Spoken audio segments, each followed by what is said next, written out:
صل على سيدنا محمد وعلى آل سيدنا محمد وبارك وسلم. اللهم صل على سيدنا محمد وعلى آل سيدنا محمد وبارك وسلم. اللهم صل على سيدنا محمد وعلى آل سيدنا محمد وبارك وسلم. جس طرح ترازو کے دو پلڑے ہوتے ہیں کہ کسی ایک میں وزن زیادہ ڈالا جائے تو دوسرا اڑ جاتا ہے، اسی طرح اللہ تعالیٰ نے ہم کو ایک ساتھ دو وجود عطا فرمائے ہیں، ایک جسم اور ایک روح. جسم کی زیادہ رعایت کی جائے تو روح کمزور ہوتی ہے، اور روح کی رعایت کرنا ہو تو جسم کو کمزور کرنا پڑتا ہے. جسم کے طاقتور بنے بغیر، روح کی طاقت کے بغیر انسان کے اندر تقوی نہیں آ سکتا، اس کی آخرت نہیں بن سکتی، وہ اللہ کے حکم کے مطابق زندگی نہیں گزار سکتا. روح کو طاقتور بنانے کے لیے جسم کو کچھ کمزور کرنا ضروری ہے. اسی لیے اللہ تعالیٰ نے رمضان کے بابرکت مہینے میں روزے فرض فرمائے ہیں، تاکہ روزے کے اندر کھانا پینا کم ہو، جسم کی طاقت کچھ کم ہو تو روح کی طاقت بڑھے، اور پھر روح کو جسم پر غلبہ حاصل ہو جائے، پھر جسم روح کے تابع ہو جائے، پھر انسان کی تمنائیں، آرزوئیں، خواہشات اللہ کے دین کی پابند بن جائیں. ہمارا روزہ بھی کوئی روزہ ہے کہ حفظ ما تقدم کے طور پر ہم سحری میں کوشش کرتے ہیں کہ اتنا کھا لیں کہ شام تک بھوک نہ لگنے پائے، اور پھر جسم میں دن بھر کے روزے کے بعد جو تھوڑی سی کمزوری آئی ہوتی ہے، مغرب سے لے کر فجر تک اس کی تلافی کی کوشش میں لگے رہتے ہیں. مسلمانوں کے محلوں میں کھانے پینے کے بازار دوسرے مہینوں کے مقابلے میں رمضان میں زیادہ آباد ہوتے ہیں. یہ رمضان کی قدردانی نہیں ہے، یہ رمضان کی ناقدری ہے. بیچارے غیر مسلموں کا کیا قصور ہے اگر وہ یہ سمجھتے ہیں کہ رمضان مسلمانوں کے کھانے پینے کا مہینہ ہے.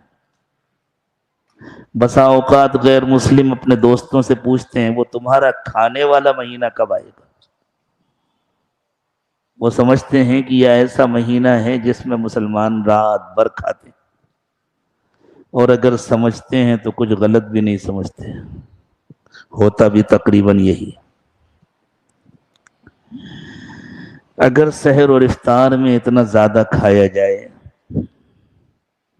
کہ جسم میں جو معمولی سی کمزوری آئی تھی اس کی مکمل تلافی ہو جائے تو روزے کا وہ فائدہ حاصل نہیں ہوتا جو فائدہ اللہ تعالیٰ اپنے بندوں کو دینا چاہتے ہیں. جاپان کے ایک ڈاکٹر کو ایوارڈ ملا طبی تحقیق کا.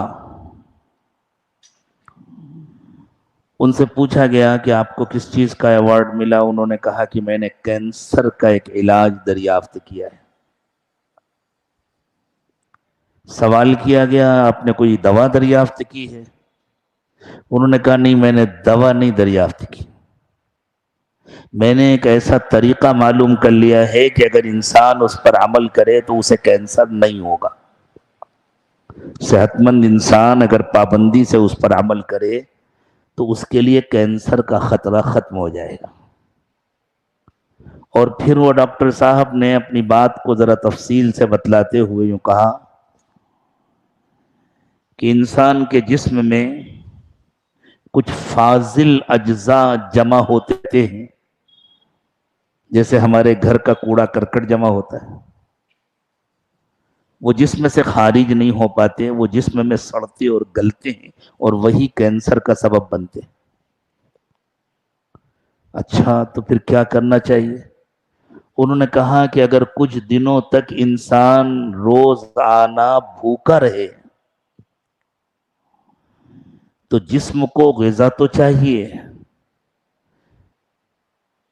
جب باہر سے غذا نہیں ملتی جسم کو اور معدہ خالی ہوتا ہے تو وہ جو جسم کے اندر فاضل اجزاء جمع ہو گئے ہیں چربی وغیرہ کے، جسم انہی کو کھانا شروع کر دیتا ہے اور اس طرح اندر سے جسم کی صفائی ہو جاتی ہے، جن اجزاء سے کینسر بننے کا خطرہ تھا وہ ختم ہو جاتے ہیں۔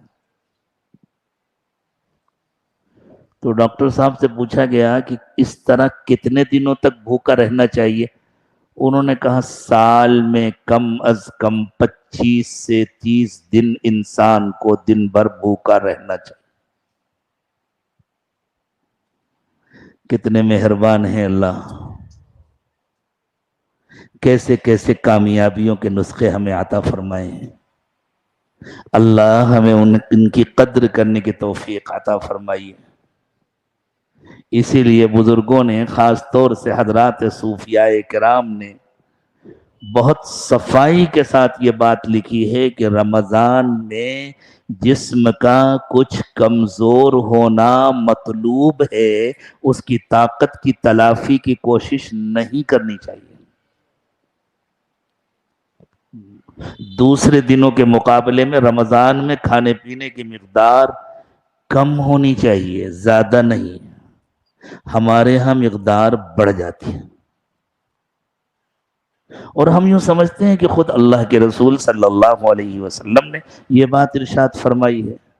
سیدنا سلمان فارسی رضی اللہ تعالی عنہ راوی ہیں، فرماتے ہیں کہ ایک مرتبہ شعبان کا آخری دن تھا، رمضان آنے والا تھا، تو اللہ کے نبی صلی اللہ علیہ وسلم نے ایک خطبہ دیا۔ خطبنا رسول اللہ صلی اللہ علیہ وسلم فی آخر یوم من شعبان فقال قد اضلکم شہر عظیم شہر مبارک شہر فیہ لیلۃ خیر من الف شہر۔ حضرت سلمان فارسی فرماتے ہیں شعبان کا آخری دن تھا، اللہ کے نبی صلی اللہ علیہ وسلم نے خطبہ دیا اور ارشاد فرمایا کہ لوگوں، ایک بہت بابرکت، بہت عظمت والا مہینہ بس تمہارے سروں پر آ گیا ہے۔ اس مہینے میں ایک رات ہے جو 1000 مہینوں سے بہتر ہوتی۔ اسی خطبے میں اللہ کے نبی صلی اللہ علیہ وسلم نے رمضان کے تعلق سے ارشاد فرمایا اولہ رحمہ واوسطہ مغفرہ وآخرہ عتق من النار، اس کا پہلا حصہ رحمت ہے، اس کا درمیانی حصہ مغفرت ہے، اس کے آخری حصے میں انسانوں کو جہنم سے آزادی ملتی ہے۔ اسی میں اللہ کے نبی صلی اللہ علیہ وسلم نے ارشاد فرمایا شہر یزاد فیہ رزق المؤمن، اس مہینے میں مومن کا رزق بڑھا دیا جاتا ہے۔ تو ہم سمجھتے ہیں رزق بڑھائے تو زیادہ کھانا چاہیے، رزق اس لیے نہیں بڑھایا جاتا کہ خود زیادہ کھائے، رزق اس لیے بڑھایا جاتا ہے تاکہ بھوکوں کو کھلائے، تاکہ ننگوں کو کپڑا پہنائے، تاکہ بیماروں کا علاج کرائے، تاکہ روزے داروں کو افطار کرائے۔ رزق بڑھایا جاتا ہے سخاوت کرنے کے لیے، رزق خود کھا لینے کے لیے نہیں بڑھایا جاتا۔ اب ہمیں اللہ تعالیٰ اس مہینے کی قدر کرنے کی توفیق عطا فرمائے۔ تو اللہ چاہتے ہیں کہ ہمارا جسم کچھ کمزور ہو، اور خوب یاد رکھیے جسم کی کمزوری ہی اس کی طاقت ہے۔ جو لوگ یہ سمجھتے ہیں کہ کم کھائیں گے تو کمزور ہو جائیں گے، وہ بہت غلط فہمی میں مبتلا ہوتے ہیں۔ ساری بیماریاں زیادہ کھانے سے پیدا ہوتی ہیں۔ اپنے مہمانوں کو اصرار کر کے زیادہ کھلانا دنیا میں دشمنی کا اس سے زیادہ خوبصورت دوسرا کوئی طریقہ نہیں۔ جتنی بڑی بیماریاں ہیں وہ زیادہ کھانے سے پیدا ہوتی ہیں، اور بڑی بڑی بیماریوں سے حفاظت ہوتی ہے کم کھانے سے۔ اللہ کے نبی صلی اللہ علیہ وسلم مختصر کھاتے تھے، زندگی میں کبھی بیمار نہیں ہوئے۔ حضور اکرم صلی اللہ علیہ وسلم پوری زندگی میں کبھی بیمار نہیں ہوئے، صرف آخر میں جو آپ کا مرض الوفات ہے، جس بیماری میں آپ کا انتقال ہوا ہے، وہ تو بیماری کے لیے، انتقال کے لیے، موت کے لیے اللہ تعالیٰ کوئی نہ کوئی بہانہ بناتے ہیں، بس وہی ایک بیماری ہے آپ کی زندگی میں۔ کتنا کم کھاتے تھے اللہ کے نبی صلی اللہ علیہ وسلم، اکثر روزہ رکھتے تھے، مہینے میں 10 روزے تو آپ کے لازمی تھے، 3 ایام بیز کے، جن تاریخوں میں چاند مکمل ہوتا ہے 13، 14 اور 15، ان کو عربی میں ایام بیز کہتے ہیں۔ 3 روزے آپ ایام بیز کے بہت اہتمام سے رکھتے تھے، حتیٰ کہ عموماً آپ سفر میں ہوں تب بھی رکھتے تھے۔ واجب نہیں ہے ایام بیز کے روزے، آپ سب کو تاکید نہیں کرتے تھے، لیکن خود رکھتے تھے، جس کی ہمت ہو وہ رکھے، جس کی نہیں ہمت ہو اس کو اجازت ہے۔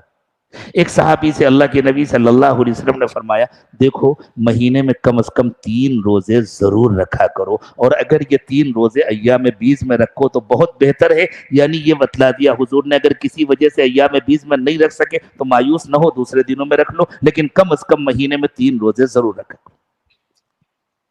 پھر اللہ کے نبی صلی اللہ علیہ وسلم ہر پیر و جمعرات کو روزہ رکھتے تھے۔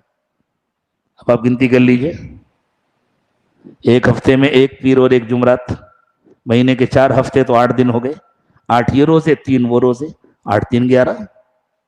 یہ ہو سکتا ہے کہ ایام بیز میں کوئی 1 دن پیر یا جمعرات کا پڑ جائے، اگر پڑ گیا تو 10 ورنہ 11۔ یہ روزے تو آپ تقریباً ہر مہینے رکھتے تھے۔ اس کے علاوہ بھی ازواج مطہرات ارشاد فرماتی ہیں کہ جب آپ شروع کر دیتے تھے تو کئی کئی دن مسلسل روزے رکھتے تھے، کبھی نہیں رکھتے تھے تو کئی کئی دن افطار فرماتے تھے۔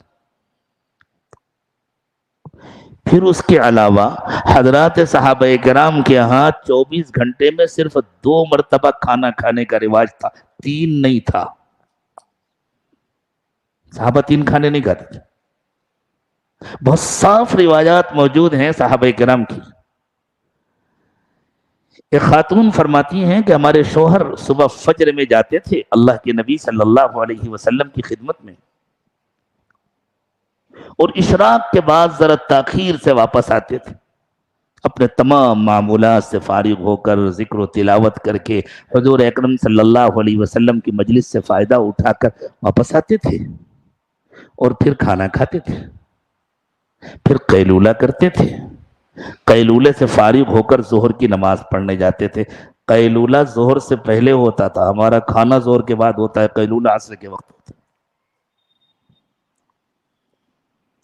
پھر ظہر کے بعد سے رات تک مصروف رہتے تھے، مغرب کے بعد پھر کھانا کھا لیتے تھے، بس 2 کھانے، 3 نہیں۔ تمام صحابہ کرام کا یہی طریقہ تھا، اور کوئی صحابی بھی پیٹ بھر کر کھانا نہیں کھاتے تھے۔ خود رسول اللہ صلی اللہ علیہ وسلم بھی پیٹ بھر کر کھانا نہیں کھاتے تھے۔ یہ اس لیے نہیں کہ ان کے پاس پیٹ بھر کر کھانے کے لیے کھانا نہیں ہوتا تھا، جن کے پاس اتنا ہوتا تھا کہ وہ 10 کو اپنے دسترخوان پر کھلاتے تھے، وہ بھی پیٹ بھر کر کھانا نہیں کھاتے تھے، اس لیے کہ پیٹ اللہ نے بھرنے کے لیے بنایا ہی نہیں ہے۔ اللہ کے نبی صلی اللہ علیہ وسلم نے فرمایا، پیٹ سے برا کوئی برتن نہیں ہے جسے بھرا جائے۔ ہم پیٹ بھر کے نہیں، گلا بھر کے کھاتے، پھر بیمار ہوتے ہیں۔ ایک طرف کھانے کا بجٹ بڑھتا ہے، دوسری طرف دواؤں کا بجٹ بڑھتا ہے، اور ہم یوں سمجھتے ہیں کہ یہ بیماریاں ہماری کمزوری کی وجہ سے ہیں، ان کی تلافی کے لیے اور کھاتے ہیں تو اور بیمار ہوتے ہیں۔ اس زمانے کی جو بڑی بڑی بیماریاں ہیں، آپ دیکھیں وہ پیٹ بھرنے والوں کی ہیں، بھوکا رہنے والوں کی نہیں۔ وہ شوگر ہو یا بی پی ہو یا ہارٹ اٹیک ہو، یہ ساری بیماریاں پیٹ بھر بھر کر کھانے والوں کے لیے ہیں، یہ بیماریاں بھوکا رہنے والوں کی نہیں ہیں۔ تو نبی صلی اللہ علیہ وسلم کثرت سے روزے رکھتے تھے، ضرورت کے مطابق کھانا کھاتے تھے، غذا بقدر ضرورت، جیسے آپ اپنی گاڑی میں فیول اتنا ہی ڈالتے ہیں جتنی ٹانکی میں گنجائش ہے۔ کوئی محبت میں بھی آپ کی گاڑی میں 5 لیٹر کی جگہ ہے تو 10 لیٹر تھوڑا میری طرف سے، 1 لیٹر میری طرف سے، آدھا لیٹر میری طرف سے. یہ بے وقوفی کوئی گاڑیوں میں نہیں کرتا تو بھائی سب جگہ نہیں کرنا چاہیے، دوسری جگہ کیوں ہوتی؟ غذا بقدر ضرورت. ہاں جنت میں بس اللہ اپنے فضل سے جنت عطا فرما دے تو جنت میں جتنا دل چاہے اتنا کھانا، وہاں کوئی بیماری نہیں ہوگی. جب تک دل چاہے کھاتے رہنا، وہاں کوئی تکلیف نہیں ہوگی. وہاں تو ایک ڈکار آئے گی سب ختم ہو جائے گا. لیکن دنیا میں اللہ تعالیٰ نے یہ نظام بنایا ہے غذا بقدر ضرورت. جب زیادہ پیٹ بھرا جاتا ہے تبھی مستیاں پیدا ہوتی ہیں اور شیطان گناہوں کے خیالات ڈالتا ہے. جب بقدر ضرورت غذا لی جاتی ہے تو اللہ کو یاد کرنا، اللہ کی عبادت کرنا آسان ہو جاتا ہے. سال بھر اللہ تعالیٰ چاہتے ہیں کہ غذا بقدر ضرورت، اور اللہ کو معلوم ہے یہ بندے اپنی مرضی سے تو روزے رکھیں گے نہیں، اور روزے ان کے لیے بہت ضروری ہیں، ان کی جسمانی صحت کے لیے بھی اور ان کی روحانی صحت کے لیے بھی. اس لیے اللہ نے سال میں 1 مرتبہ پورے مہینے کے روزے فرض کر دیے، اب تو رکھنے ہی پڑیں گے. اللہ ہمیں توفیق دے کہ ہم اللہ کی مرضی کے مطابق روزے رکھیں. اللہ کے نبی صلی اللہ علیہ وسلم چند کھجور اور پانی سے افطار کرتے تھے. روزہ کھولنے کو افطار کہتے ہیں. پھر مغرب کی نماز پڑھتے تھے اور پھر جتنی ضرورت ہوتی تھی کھانا کھا لیتے تھے، بس پھر تراویح کے بعد نہیں کھاتے تھے. ہمارے یہاں تو تراویح کے بعد بھی ایک دسترخوان سجتا ہے نا. خوب یاد رکھیے، تراویح کے بعد کا دسترخوان بیماریوں کا دسترخوان ہے، اس لیے کہ اب اس کو کھا کے آدمی لیٹ جائے گا، سو جائے گا.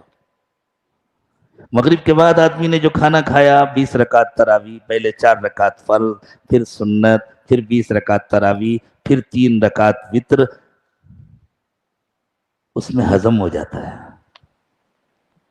اس کے بعد انسان ہلکا پھلکا ہو کر آرام کرتا ہے. پھر اللہ کے نبی صلی اللہ علیہ وسلم کو جتنی ضرورت ہوتی تھی آپ آرام فرماتے تھے. آپ تو روزانہ جلدی اٹھ جاتے تھے. ازواج مطہرات فرماتی ہیں کہ حضور بستر سے آرام سے نہیں اٹھتے تھے، کود کر اٹھتے تھے. جیسے بڑی جلدی ہے، بس نیند پوری ہوئی. حدیث کا لفظ ہے کان یسب وثبن، آپ کودتے تھے، ایک دم سے جلدی سے کھڑے ہو جاتے تھے. اللہ کو یاد کرنا ہے. کبھی کبھی آپ گھر والوں سے کہتے تھے ارے اٹھو موت آ رہی ہے، موت قریب آ رہی ہے، اللہ کے پاس جانا ہے، مرنا ہے، اٹھو اللہ کو یاد کرو. اس کی تعبیر کی ہے قرآن پاک نے تتجافى جنوبهم عن المضاجع، ایسا لگتا تھا جیسے اب بستر پر بدن لگنے کو تیار نہیں ہے، بدن بستر کو چھوڑ دیتا ہے.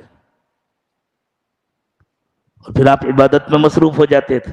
رمضان المبارک میں تو آپ کی عبادتیں اور بڑھ جاتی تھیں پہلے سے زیادہ. بہت کم آرام کرتے تھے رات میں آپ. ہم کمزور ہیں، تراویح کے بعد جتنی ضرورت ہے ہم آرام کر لیں، لیکن اس کا نظام بنائیں کہ تہجد میں اٹھیں اور چند رکعات نوافل ضرور پڑھیں. پھر اللہ کے نبی صلی اللہ علیہ وسلم سحری میں کچھ تناول فرماتے تھے، لیکن وہ بھی مختصر ہوتا تھا. اللہ کے نبی صلی اللہ علیہ وسلم نے منع فرمایا بغیر سحری کے روزہ رکھنے کو. اس سے جسم زیادہ کمزور ہو جاتا ہے اور زیادہ کمزور ہونے سے بھی بیماریاں پیدا ہوتی ہے. اللہ تعالیٰ جسم کو محض کمزور نہیں کرنا چاہتے، اللہ تو روح کو طاقتور بنانا چاہتے ہیں. اس لیے حضور نے فرمایا سحری میں کچھ تھوڑا سا ضرور کھا لیا کرو، بلکہ ارشاد فرمایا ان اللہ وملائکتہ یصلون علی المتسحرین، سحری کا کھانا کھانے والوں پر اللہ اور اس کے فرشتے رحمت اتارتے ہیں. ایک مرتبہ آپ سحری میں کچھ تناول فرما رہے تھے، ایک صحابی تشریف لے آئے تو آپ نے فرمایا آؤ برکت والا کھانا کھا لو. یہ سحری برکت والا کھانا، لیکن وہ بھی بہت پیٹ بھر کے نہیں ہوتا تھا، بہت زیادہ نہیں ہوتا تھا، مختصر سے ہوتا. تو اللہ تعالیٰ چاہتے ہیں کہ جسم کچھ کمزور ہو اور روح طاقتور ہو، روح مضبوط ہو۔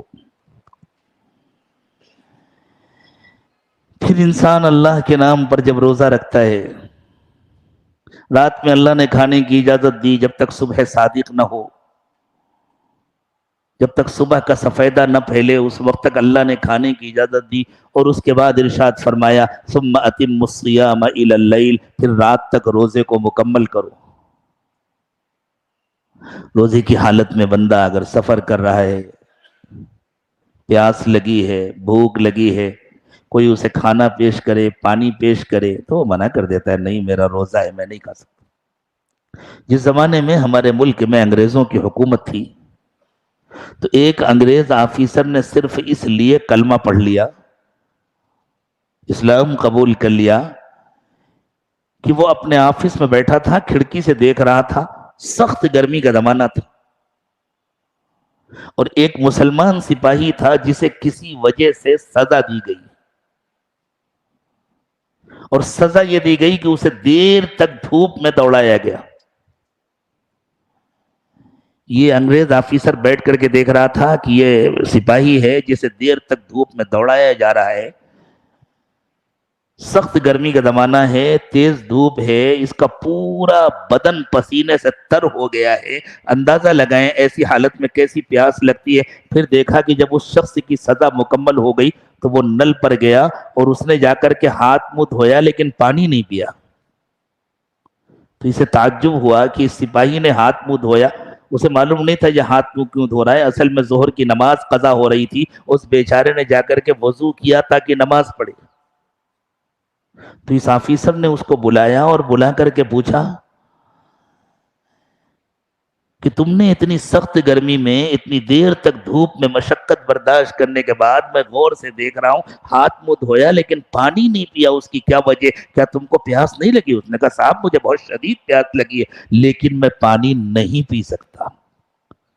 کیوں نہیں پی سکتے؟ میرا روزہ ہے، یہ رمضان کا مہینہ ہے، میرا روزہ ہے۔ تو اس نے پوچھا یہ روزہ کیا ہوتا ہے؟ تو بتلایا یہ اللہ کا حکم ہے، ہم رمضان کے مہینے میں صبح سے لے کر کے رات تک کچھ نہیں کھاتے پیتے، چاہے میری جان نکل جائے میں پانی نہیں پی سکتا۔ اللہ اکبر!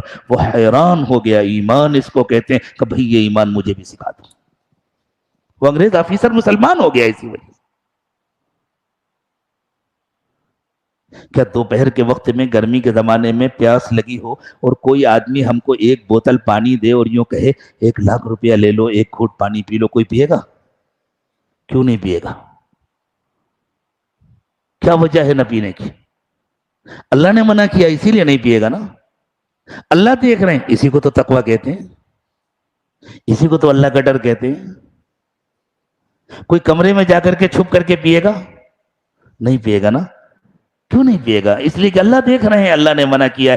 تو صرف پانی پینے کو تو اللہ نہیں دیکھ رہے نا، ہم کوئی اور گناہ کرتے ہیں اسے بھی تو اللہ دیکھتے ہیں، ہم اگر اپنی زبان سے جھوٹ بولتے ہیں اسے بھی تو اللہ سنتے ہیں، ہم نگاہوں سے اگر کسی نامحرم کو دیکھتے ہیں، زندہ کو دیکھیں یا مردہ کو دیکھیں، موبائل پر دیکھیں یا بازار میں چلتے پھرتے دیکھیں تو اسے بھی تو اللہ دیکھتے ہیں، ہم کسی سے وعدہ خلافی کریں، کوئی چوری کریں، بے ایمانی کریں تو اسے بھی تو اللہ جانتے ہیں۔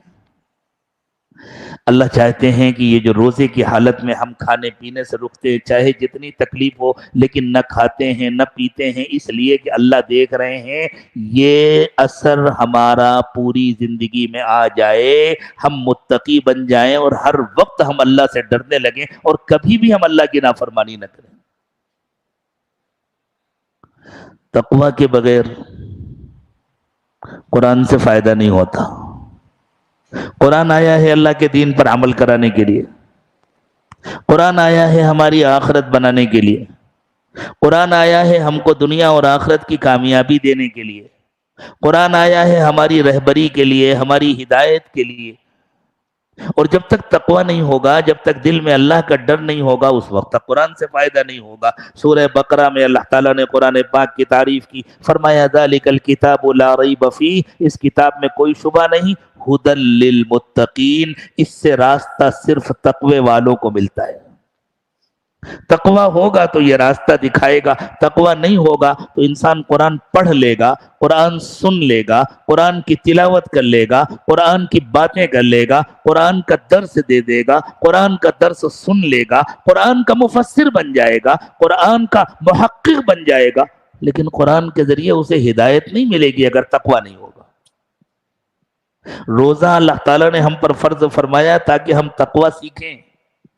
روزے کی حد تک تو ہم سب متقی بن جاتے ہیں نا، ہم چھپ کر بھی پانی نہیں پیتے، ہم چپکے سے بھی کھانا نہیں کھاتے، سحری کا افطار کا دسترخوان لگا ہوا ہے، عمدہ کھجوریں رکھی ہیں، زمزم کا پانی رکھا ہے، اور بہترین کھانے رکھے ہیں، اور سب حلال و پاکیزہ پیسے سے خرید کر لائے گئے ہیں، اس کے باوجود جب تک سورج نہ ڈوب جائے ہم کھاتے ہیں؟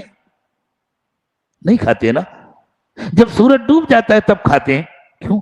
اگر یہ کھانا حرام تھا تو سورج ڈوبنے کے بعد حلال کیسے ہو گیا؟ اور اگر یہ حلال تھا تو سورج ڈوبنے سے پہلے حرام کیوں تھا؟ ہم کہتے ہیں بھئی کھانا حلال و حرام نہیں ہوتا، اللہ جس چیز سے منع کریں وہ حرام، اور جس کی اجازت دیں وہ حلال ہے۔ اصل اللہ کا حکم ہے، تو ہماری پوری زندگی میں اصل اللہ کا حکم بن جائے، ہم اللہ کے حکم کو اس طرح ترجیح دینے لگے کہ ہم اور کچھ نہیں جانتے، ہمیں تو اللہ نے جو کہہ دیا ہمیں وہ کرنا، اسی کا نام تو تقوی ہے۔ اللہ چاہتے ہیں کہ رمضان میں روزہ رکھ کر کے ہم یہ تقوی سیکھیں۔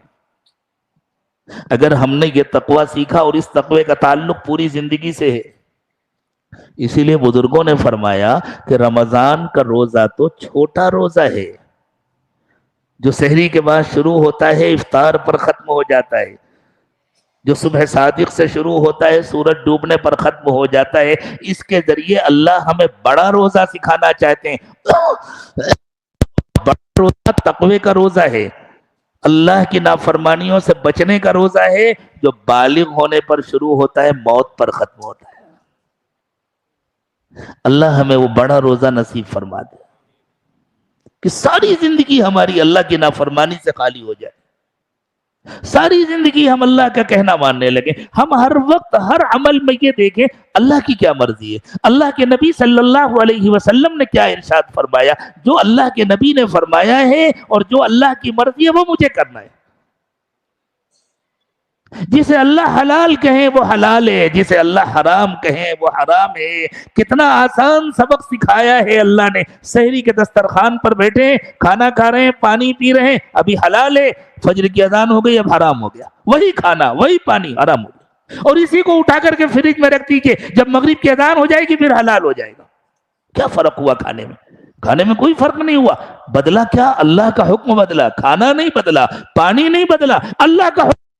اللہ نے اجازت دے دی تو حلال ہے، اللہ نے منع کر دیا تو حرام ہے۔ اللہ چاہتے ہیں کہ ساری زندگی میں ہمارا یہ اصول بن جائے کہ اللہ جس چیز کی اجازت کرنا، اللہ جس کام سے منع کریں اس سے ہمیں رکنا ہے،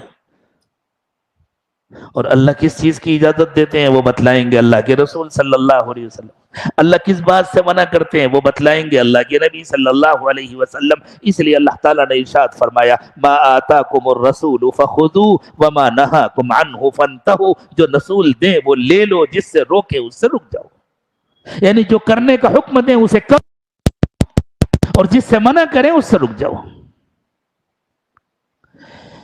جب تک یہ تقوی نہ آئے اس وقت تک قرآن سے فائدہ نہیں ہوتا۔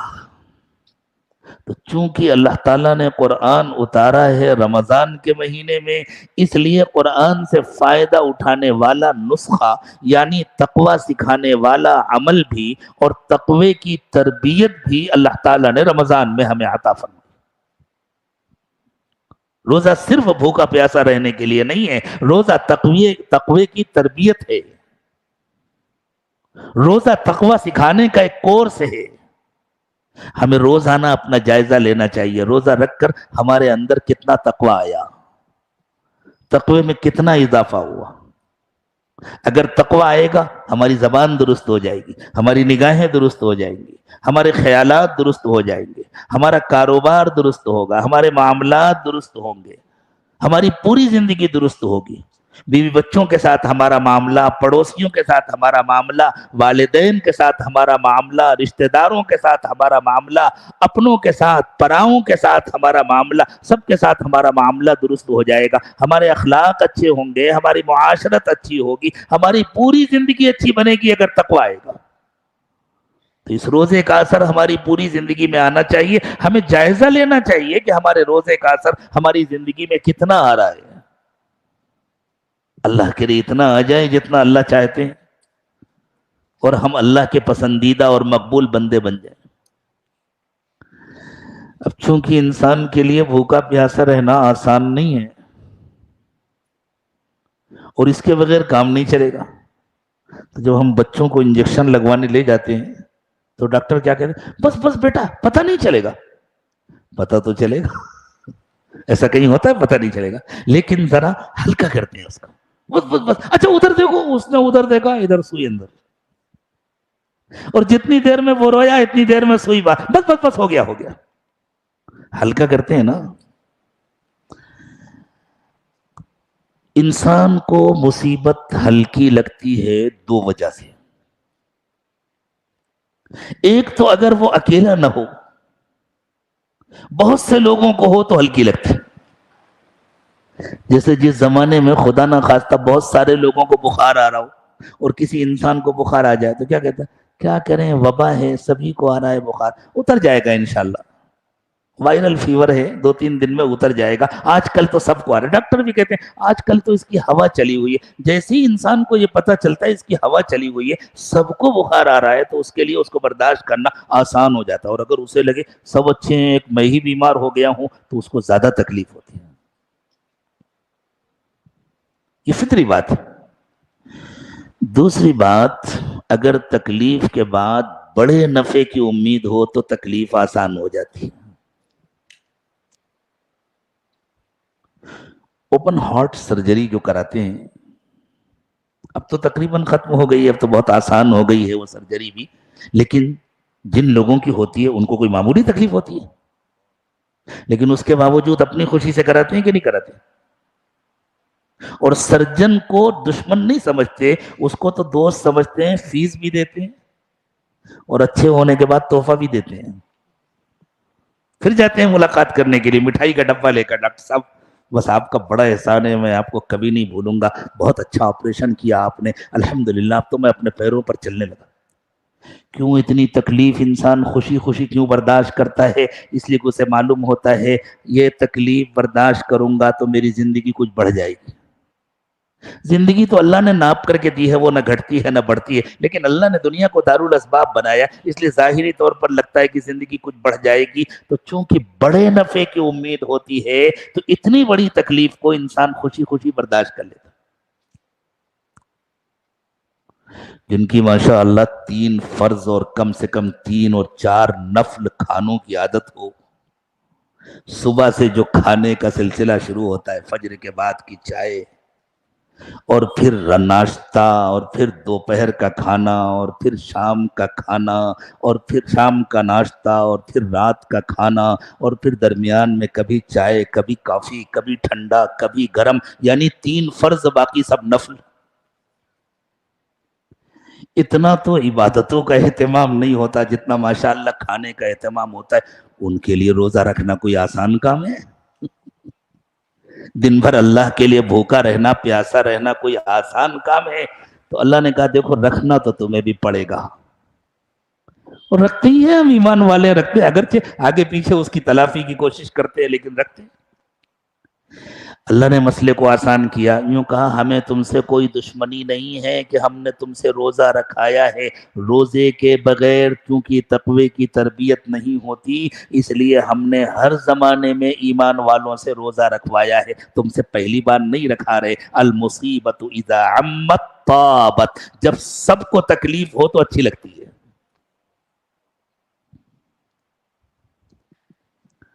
ہم نے اپنے ایک بزرگ سے سنا تھا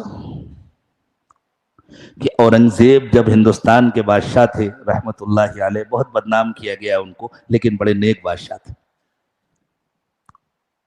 تو ایک مرتبہ وہ اپنے ایک فوجی آفیسر سے ناراض ہو گئے تھے، اس نے کوئی ایسی حرکت کی تھی، تو لوگوں کو انتظار تھا، اب دیکھو اتنا بڑا بادشاہ ہے، ناراض ہوا ہے، کیا سزا دے گا؟ تو اورنگزیب نے اپنے اس آفیسر کو جو سزا دی تھی، آپ سنیں گے تو ہنسیں گے، سزا یہ دی گئی تھی، اس کو میرے دربار میں چشمہ پہنا کر پیش کیا جائے، بس اسے چشمہ پہنا کر پیش کیا گیا، یہ اس کی بہت بڑی سزا تھی۔ گویا اب یہ بوڑھا ہو گیا، اسے نظر بھی نہیں آتا، اب یہ کسی کام کا نہیں رہ گیا۔ وہ تو بیچارہ اپنے گھر میں جا کر کے منہ چھپا کے بیٹھ گیا ہوگا، کتنے دن تک اس کی باہر نکلنے اور کسی سے ملنے کی ہمت نہیں ہوگی، مجھے چشمہ پہنا دیا گیا، گویا اب میں کسی کام کا نہیں رہ گیا، میں بوڑھا ہو گیا۔ لیکن آج کل تو ماشاءاللہ طرح طرح کے چشمے اور طرح طرح کے فریم اور چشمہ فیشن میں شامل ہو گیا، جبکہ وہ مصیبت ہے۔ کیوں؟ المصیبت اذا عمت طابت، جب مصیبت عام ہو جاتی ہے تو اچھی لگنے لگتی ہے۔ تو اللہ تعالیٰ نے فرمایا کہ ہم تم سے پہلی بار روزہ نہیں رکھا رہے، یا ایھا الذین آمنوا کتب علیکم الصیام کما کتب علی الذین من قبلکم، ایمان والو جیسے تم سے پہلے والوں پر روزے فرض کیے گئے تھے ایسی تم پر روزے فرض کیے گئے ہیں۔ تم سے پہلے والوں نے خوشی خوشی روزہ رکھا، تم بھی خوشی خوشی روزہ رکھو، نمبر ایک۔ اور نمبر دو، یہ تو دیکھو کہ تھوڑا سا بھوک پیاس برداشت کرو گے تو کتنا بڑا فائدہ ہوگا، کتنا بڑا نفع ہوگا، تم متقی بن جاؤ گے، اور جنت صرف متقیوں کو ملے گی۔ جو متقی نہیں ہوگا اسے جنت نہیں ملے گی۔ شاید عجیب سی لگے گی آپ کو میری یہ بات، لیکن اگر آپ قرآن کا گہرائی سے مطالعہ کریں تو آپ اتفاق کریں گے، قرآن نے صاف صاف بتلایا ہے جنت صرف متقیوں کے لیے۔ میں آپ کو مثال کے طور پر چند آیات سنا دیتا ہوں، آیات تو قرآن میں اس سے زیادہ ہیں اس سلسلے کی، جنت صرف متقیوں کے لیے، اور میں ترجمہ بھی نہیں کروں گا چونکہ وہاں کہیں متقین آئے گا، کہیں الذین اتقوا آئے گا، تو آپ سمجھ جائیں گے، اور جنت کا ترجمہ تو کرنے کی ضرورت نہیں، جنت تو آپ جانتے ہیں۔ اللہ نے فرمایا وَسَارِعُوا إِلَى مَغْفِرَةٍ مِّن رَّبِّكُمْ وَجَنَّةٍ عَرْضُهَا السَّمَاوَاتُ وَالْأَرْضُ أُعِدَّتْ لِلْمُتَّقِينَ، جنت متقیوں کے لیے۔ کہیں اللہ تعالیٰ نے فرمایا وَسِيقَ الَّذِينَ اتَّقَوْا رَبَّهُمْ إِلَى الْجَنَّةِ زُمَرًا، کہیں اللہ نے فرمایا مَثَلُ الْجَنَّةِ الَّتِي وُعِدَ الْمُتَّقُونَ، کہیں فرمایا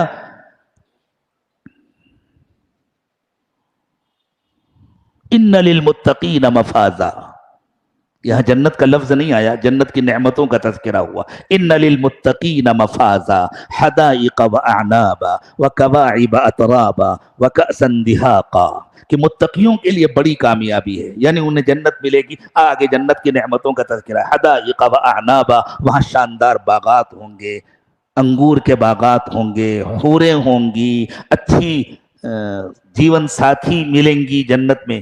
تو جنت کا لفظ نہیں آیا لیکن جنت کی نعمتوں کا تذکرہ ہوا، اس لیے صاف بات ہے، قرآن نے بتلا دیا جنت صرف متقیوں کو ملے گی۔ اگر روزہ رکھو گے اور ایسے رکھو گے جیسے اللہ چاہتے ہیں تو تھوڑی سی بھوک پیاس کی تکلیف برداشت کرو گے، تم متقی بن جاؤ گے۔ تم متقی بن جاؤ گے تو تمہیں قرآن سے ہدایت ملے گی، تم متقی بن جاؤ گے تو تمہیں جنت ملے گی، اتنی بڑی قیمت ملے گی، تو انسان خوشی خوشی کہے گا اللہ ہم ایک مہینہ نہیں، ہم ساری زندگی روزہ رکھنے کو تیار ہیں۔ اس طرح اللہ تعالیٰ نے مسئلے کو ہلکا کیا، آسان کیا۔ برداشت کرو، تھوڑی سی تکلیف برداشت کرو، اللہ کے لیے برداشت کرو، جیسے اللہ چاہتے ہیں ایسے روزہ رکھو، پھر دیکھو کتنا بڑا فائدہ ہونے والا ہے۔ اور تم سے پہلی مرتبہ نہیں رکھایا جا رہا، تم سے پہلے بھی ایمان والوں سے رکھایا گیا ہے، کتنا بڑا نفع ہے۔ اور پھر اللہ کہتے ہیں کتنے دن کا روزہ ہے؟ ایام معدودات، چند گنے چنے دن ہیں، ایک دن تو گزر گیا، ایسی دیکھتے دیکھتے مہینہ گزر جائے گا۔ ایسا نہ ہو اللہ کرے کہ مہینہ گزر جائے اور ہمیں کچھ نہ ملے، اللہ کرے کہ مہینہ گزرے اور ہمیں سب کچھ مل جائے۔ پچھلے کتنے رمضان گزر گئے، یہ رمضان بھی گزر جائے گا۔ تو قرآن کہہ رہا ہے گھبرانے کی بات نہیں ہے، ساری زندگی تھوڑی تمہیں بھوکا پیاسا رکھا جا رہا ہے۔ ایام معدودات، چند گنے چنے دن ہیں، اور اس میں بھی اللہ تعالیٰ کسی پر ظلم نہیں کرتے۔ فمن کان منکم مریضا او علی سفر فعدۃ من ایام اخر، اور اگر کوئی بیمار ہے، اتنا بیمار ہے کہ وہ روزہ نہیں رکھ سکتا، یا وہ سفر کر رہا ہے اور اس کے لیے سفر کی حالت میں، سفر شرعی میں روزہ رکھنا دشوار ہو رہا ہے، ٹھیک ہے نہ رکھے، بعد میں قضا کر لے۔